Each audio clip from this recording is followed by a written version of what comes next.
네, 오늘 우리에게 주시는 말씀은 구약 에스더 6장 10절부터 14절까지입니다.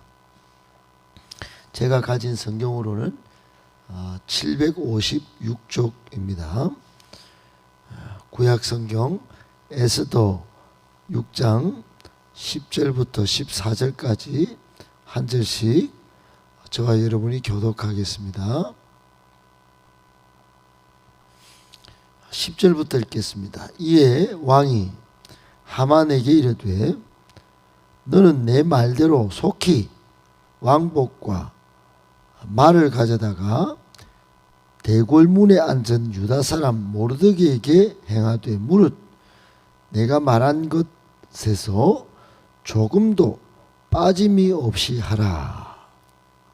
하만이 왕복과 말을 가져다가 모르드게에게 옷을 입히고 말을 태워 성중 거리로 다니며 그 앞에서 반포하되 왕이 존귀하게 하시기를 원하시는 사람에게는 이같이 할 것이라 하니라. 모르드게는 다시 대궐문으로 돌아오고 하만은 번뇌하여 머리를 싸고 급히 집으로 돌아가서 자기가 당한 모든 일을 그의 아내 세레스 모든 친구에게 그중 지혜로운 자 그의 아내 세레스가 이르되 모르드게가 과연 유다 사람의 후손이면 당신이 그 앞에서 굴욕을 당하기 시작하였으니 능히 그를 이기지 못하고 분명히 그 앞에 엎드러지리이다. 14절도 같이 읽습니다. 아직 말이 그치지 아니하여서 왕의 내시들이 이르러 하만을 데리고 에스더가 베푼 잔치에 빨리 나아가니라. 아멘. 할렐루야. 네, 오늘 본문이 우리에게 교훈의 말씀을 주십니다. 세 가지로 주시는 교훈의 말씀을 우리가 정리해서 받고 이 교훈의 말씀을 기도 제목 삼고 적용하는 그런 시간을 갖기 원합니다. 첫 번째, 어떤 상황에도 하나님을 향한 사랑의 마음이 흔들리지 않아야 합니다.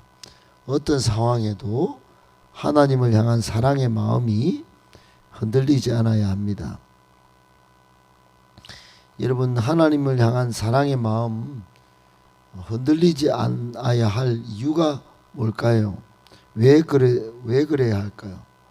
왜 그렇습니까? 그것은 우리의 마음의 중심이 흔들리지 않고 하나님을 사랑하고 하나님을 신뢰하고 하나님을 향한 확고한 믿음의 사람을 하나님이 존귀히 여기시기 때문입니다.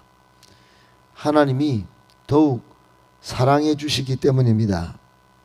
사무엘상 2장 3절에 보면 하나님께서 이렇게 말씀하십니다. 나를 존중히 여기는 자를 내가 존중히 여기고 나를 멸시하는 자를 내가 경멸하리라.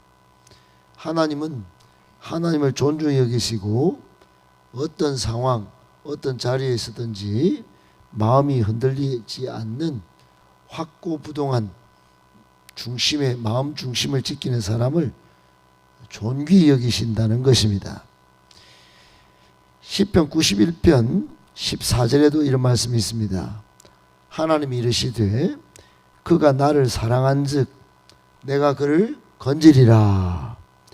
그가 내 이름을 안즉 내가 그를 높이리라. 아멘. 하나님은 하나님을 한결같이 사랑하시는 자를 환난에서 건져주시고 하나님의 그 전능하신 이름을 기억하고 아는 사람을 높여주신다고 하시는 것입니다. 오늘 10절의 말씀이 바로 그와 똑같은 그런 상황을 정확히 말씀해 주고 계십니다. 여러분, 하만과 모르드게가 역전이 됩니다.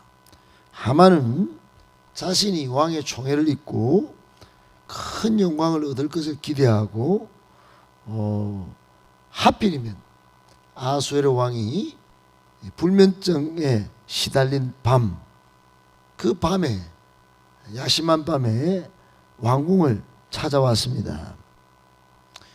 그러나 그날 밤에 왕 아수에로는 밤을 지새우고 밤새 누가 모함을 받아 죽을 위기에 처했는지, 그럼에도 불구하고 한결같이 옛 충성을 지키고 한결같이 5년을 우직하게 묵묵히 자신을 섬겼는지, 그 사람이 누군지, 바로 그 사람이 모르드게인 걸 그대로 알고 이 친구를 내가 존귀히 여기지 않았구나, 이제는 절대로 그래서는 안 되겠구나 하는 마음을 작정했습니다.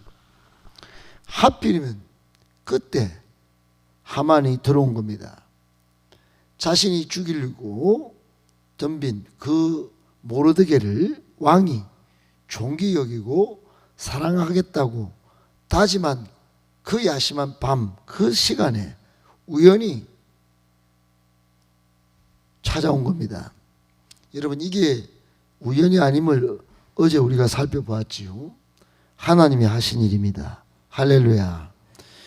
하나님이 모르드게를 약속하신 말씀처럼 어떤 상황, 어떤 자리에서든지 존귀히 여기고 신앙의 절개를 지키려고 했기 때문에 하나님이 모르드게를 존귀히 여기고자 역사하신 것입니다.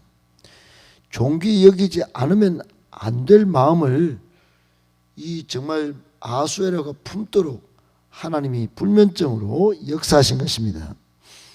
여러분, 교훈이 뭘까요? 오늘 우리에게 주시는 교훈, 우리가 꼭 적용해 봐야 할 여러분 그 귀한 메시지가 뭘까요? 하나님은 어떠한 상황이든지 어떠한 자리든지 신실함을 지키고 신앙을 지키고 우직하게 묵묵히 정말 충성하는 사람, 하나님을 사랑하는 사람을 존귀히 여기신다는 것입니다. 그러므로 여러분, 우리는 마음의 중심을 헤아려 보시는 하나님 앞에 흔들리지 말고 정말 베드로가 사도행전 10장에 하나님은 사람을 외모로 여기지 아니하시고 보시지 않고 마음의 중심을 헤아린다는 그 말씀을 기억해내고 선포한 것처럼 우리도 선포할 뿐만 아니라 어떤 상황, 어떤 자리에서든지 마음이 흔들리지 않고 믿음의 주요 온전케 하시는 분 예수님을 바라볼 수 있는 확고부동한 믿음의 사람들 다 되실 수 있게 되기를, 그리하여 존귀함을 받아 누리시는 우리 모두가 되시기를 예수님의 이름으로 축복합니다. 아멘. 두 번째, 하나님은 원수의 목전에서 상을 베푸십니다. 하나님은 원수의 목전에서 상을 베푸십니다. 여러분, 히브리서 11장에 보면 11장 6절에 보면 하나님은 반드시 상을 베푸시는 분으로 소개합니다. 믿음이 있는 사람은 하나님이 반드시 존재하시고 상을 베푸시는 이심을 믿어야 할지니라 그랬습니다. 참된 믿음은 반드시 상을 받는 데까지 우리의 믿음을 존속시키고 유지시키는 것이 참된 믿음입니다. 시편 23편에 보면 5절에 다윗은 환난 가운데 궁핍한 위기 가운데 이렇게 노래합니다. 주께서 내 원수의 목전에서 내게 상을 차려주시고 기름을 내 머리에 부으셨으니 내 잔이 넘치나이다. 이렇게 노래했습니다. 원수의 목전에서, 코앞에서 내게 상을 차려주시고 기름을 내 머리에 부었다. 그리고 내 잔이 넘친다. 여러분, 오늘 11절이 딱 다윗이 시편 23편 5절에서 고백한 것을 떠올리게 만드는 그런 상황이 딱 딱 벌어진 겁니다. 하나님은 원수 하만의 코앞, 즉 목전에서 모르드게에게 상을 베푸시고 상을 차려주시고 기름을 머리에 부으시는 장면이 11절에 펼쳐진 겁니다. 여러분, 수많은 시편이 150편이나 되는데 거기에 가장 많은 문학적 형태가 비탄시입니다. 비탄시. 자신의 한탄을 하나님 앞에 토로하고 나를 한탄에 빠지게 만든 원수를 내가 처단하지 않으니 하나님이 대신 원수를 갚아주세요. 그 소원을 아뢰고 그 기도의 응답을 기다리는 그런 내용의 시가 제일 많이 시편에 등장합니다.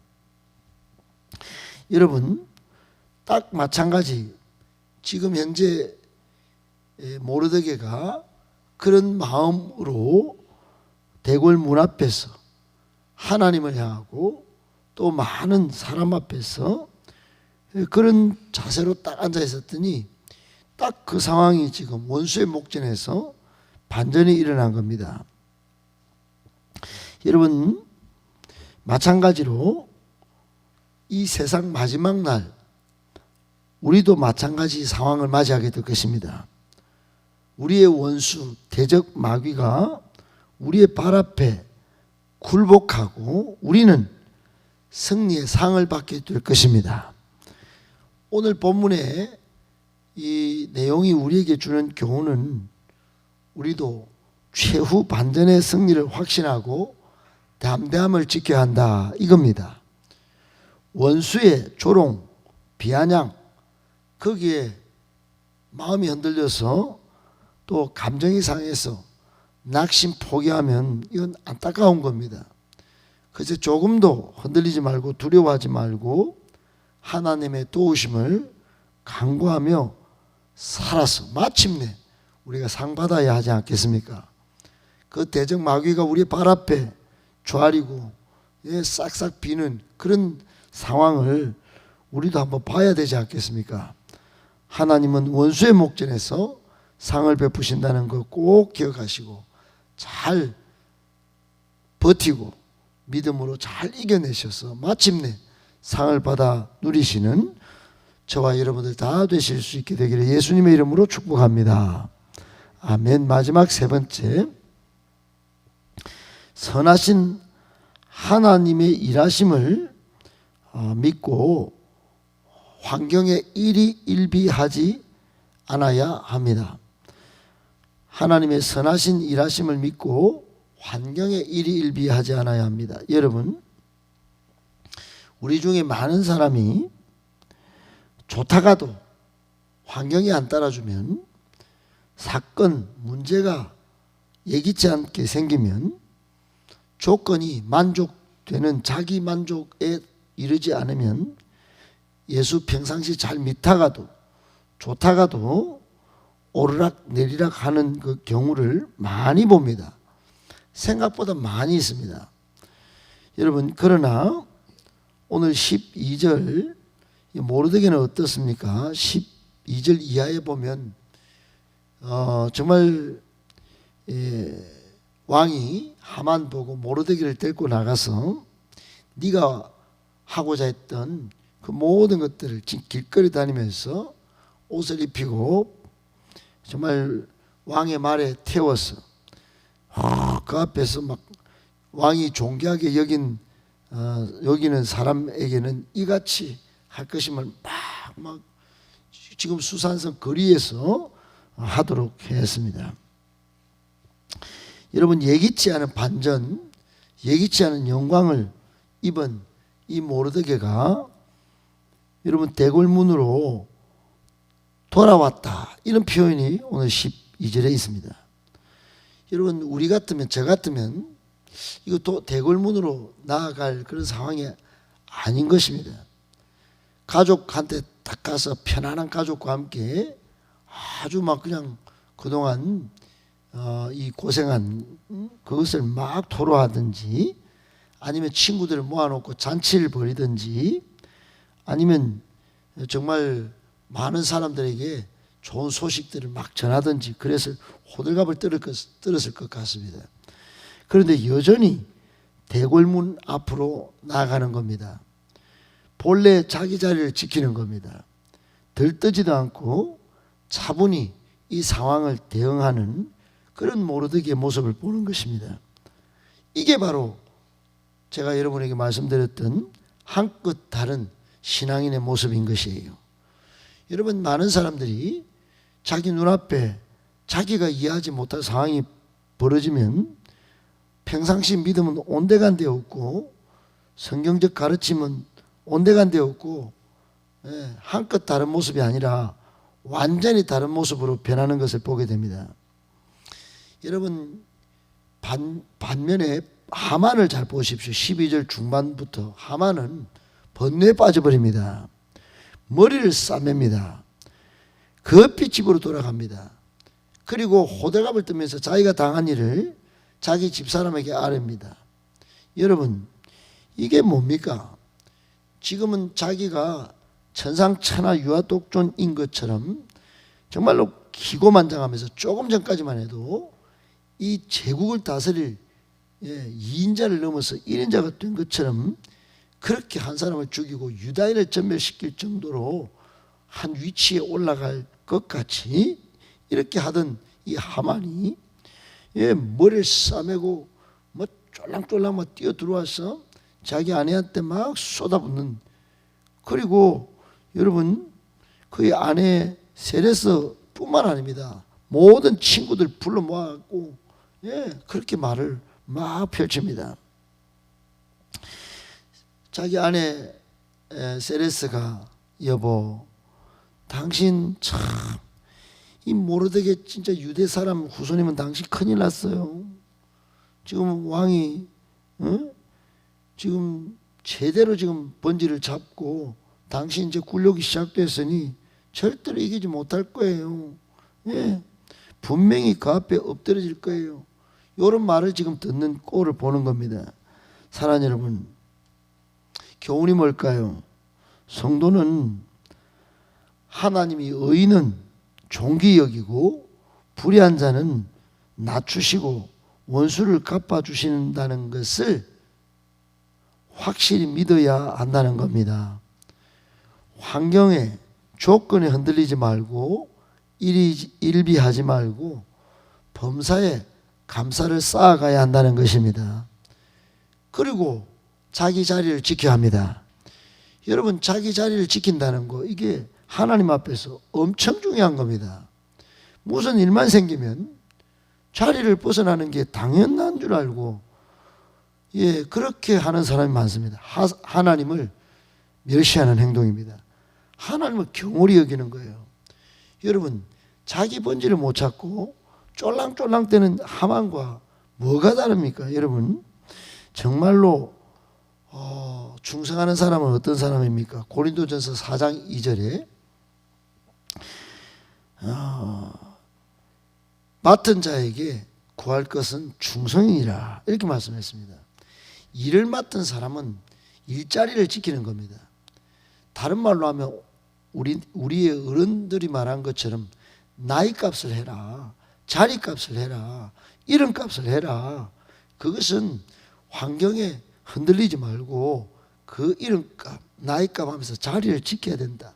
아빠는 아빠 자리, 남편은 남편 자리, 아내는 아내 자리, 목사는 목사 자리, 장로는 장로 자리, 집사는 집사 자리를, 셀 리더와 셀 교사는 그 자리를 지켜야 한다는 겁니다. 꼭 기억하시고, 여러분, 하나님이 선하게 역사하십니다. 일하십니다. 돌봐주십니다. 끝을 해피엔딩으로 만들어 주십니다.